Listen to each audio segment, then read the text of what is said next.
అసలు ఎంత మోసపోతున్నారో తెలుసా మీరు? ఆ పథకాల డబ్బులు ఎవరివి? మీవి. ప్రాజెక్టుల డబ్బులు అవి మీవే. ఈ బాధలన్నీ ఎవరివి? మీవే. పెన్షన్ల డబ్బులు అవి మీవే. మీ డబ్బులే మీకు ఇస్తున్నారు. బటన్ నొక్కడం వస్తే చాలా పరిపాలించేయవచ్చా? ఏంటి ఒక్కడూ రియాక్ట్ అవ్వట్లేదు? అదే ఓటు మాకేస్తే మీకు మాకు ఆగరా చెప్తున్నాగా. మీకు ఏమ్మా ఏం చెప్పాలో తెలియట్లేదా? రారా రా. ఏంటిది? చంప మీద పచ్చబొట్టుగాని వేపించుకున్నావా? ఇక్కడ ఎవడన్నా పచ్చబొట్టు పొడిపించుకుంటాడా అన్న? పచ్చపాటిని ఎత్తుతుంటే పిచ్చి కొట్టుడు కొడుతున్నారన్నా. అన్నా నువ్వైనా చూసి జాగ్రత్తగా మాట్లాడన్నా. అబద్ధాలు చెప్పావంటే నీకు పచ్చబొట్టేస్తారు. మీలో మీరు మాట్లాడుకోవడానికి మీటింగ్ ఎందుకురా? ఏమిస్తావో చెప్పు ముందు. ఆగాగు, ఇప్పుడు చూడు నా తడక. మీకేం సమస్యలున్నాయో చెప్పండి, అవి తీర్చేస్తా. మాకేం లేవు. ఏదో ఒకటి ఉంటుందిగా. అన్న అన్నీ ఇచ్చాడు. బడి డిజిటల్ స్కూల్. మరి పెన్షన్ డైరెక్ట్గా ఇంటికే, మీకులా కాదు. ఇంకా నువ్వు ఇస్తావనేవన్నీ మా అన్న ఆల్రెడీ ఇస్తున్నాడు. కానీ నేను ఇప్పుడు అడుగుతా, నువ్వు చెప్పు. అడుగు. భయమా? క్వశ్చన్ నెంబర్ 1, సంక్షేమ పథకాలు మంచివా కావా? కాదు. మరి మీరెందుకు ఇస్తామన్నారా? రెండోది, వాలంటీర్లు మంచోలా చెడ్డోలా? వాలంటీర్లు మంచోళ్లే, ఆ వ్యవస్థే చెడ్డది. అందుకేనా లెటర్ రాసి మరి క్యాన్సిల్ చేయించి మందిని చంపేశారు? మేం చేయలేదు అవి. మాకు తెలుసులేరా. సరే వాలంటీర్లే తప్పైతే మరి మీ వాడు ఎందుకు రా ఉద్యోగాల జీతాలు పెంచుతున్నాడు? వీడేంట్రా ఇలా తగులుకున్నాడు? చెప్పలేవా? ఇంకోటి అడగనా? నువ్వు ఉండరా, నేను అడుగుతాను. పాపం అతను భయపడుతున్నాడు.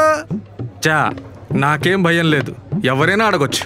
అబ్బా సరే సార్, ఇప్పుడు భ్రమరావతిలో ల్యాండ్లు మీ వాళ్ళకి ఎందుకు అమ్ముకున్నారు? మా అన్న చెప్తే ఎందుకు ఉడుక్కుంటున్నారు? మేమేం అమ్ముకోలేదు. పోనీ పత్రాలు తెప్పించి చూద్దామా?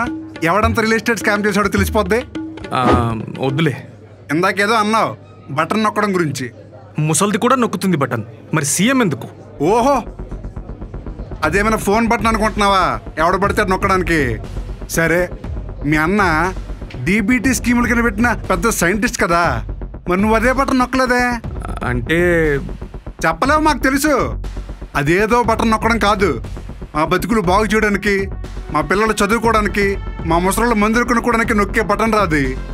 ఆ బటన్ నొక్కాలంటే జనాల్ని పట్టించుకుందాం, వాళ్ళకి ఏదైనా చేద్దామనే ఆలోచన ఉండాలి, మంచి మనసు ఉండాలి. అవేమి మీకు తెలీదు, చేసే చిత్తశుద్ధి లేదు. ఇది కాదు, ఇంకేమైనా అడుగు.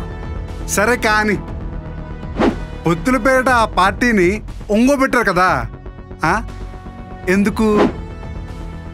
ఓహో, ఆళ్ళ కొలుపులు ఎక్కడ ఎదిగిపోతారేమోనని భయమా? దగ్గర చేర్చుకొని ఆదరించాం.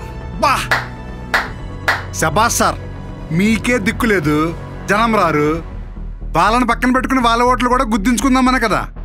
సరే సార్, ఇంకొక క్వశ్చన్ అడుగుతాను. ఈ ring road scam, skill scam ఉన్నాయి కదా, అవి నిజంగా చేశారంటారా? చేయలే. మరి సాక్ష్యాలు? అవి అబద్ధాలు. మీ హామీలాగా. అదేం లేదు. ఊరుకోవయ్యా, చెప్పేది ఎప్పుడు చేయరు, చేసే వాళ్ళని చూసి ఓరవలేరు. ఒంటరిగా పోటీ చేసే దమ్ము లేదు, జనాలకి మంచి చేసే ఉద్దేశం లేదు. ఇంతకేదో అన్నావు, మా డబ్బులా? అవును, అవి మా డబ్బులే. మరి మీరెందుకు ఇవ్వలేదు? మా బతుకులు ఎందుకు బాగా చేయలేదు? రే, మన డబ్బులు ఆలు తినొచ్చురా, మనం తినకూడదు. ఏంట్రా మీరు ఊరుకుంటూ ఉంటే? అయ్యో సారీ దొరా, మీ బొక్కలు మీకు చూపిస్తే మీకు నచ్చట్లేదా? సరే, ఆఖరి క్వశ్చన్, ప్రజలకు మంచి చేసేవాడిని ఏమంటారు? నాయకుడు అంటారు. ప్రజల ఆస్తులు తీసుకొని ఇష్టం వచ్చినట్లు అమ్ముకునేవాడిని మోసగాడంటారు. ఇప్పుడు మా ఆరోగ్యం కోసం, మా చదువుల కోసం, మా బ్రతుకులు బాగుపడడం కోసం, మా సుఖం కోసం ఇన్ని పథకాలు పెట్టిన మా జగనన్న మంచోడా, లేదా స్కాములు అని చెప్పి ప్రజల డబ్బులు మింగి అబద్ధాలు చెప్పి మీ బాబు మంచోడా? అదేం లేదు, అబద్ధాలు చెప్పినా మావాడే.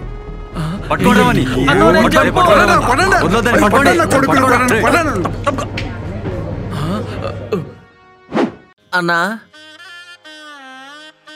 చెప్పాను, ఈయన లేదు. దూల తీరిందా? ఆపు బాబు నాటకం, జగనే మా నమ్మకం.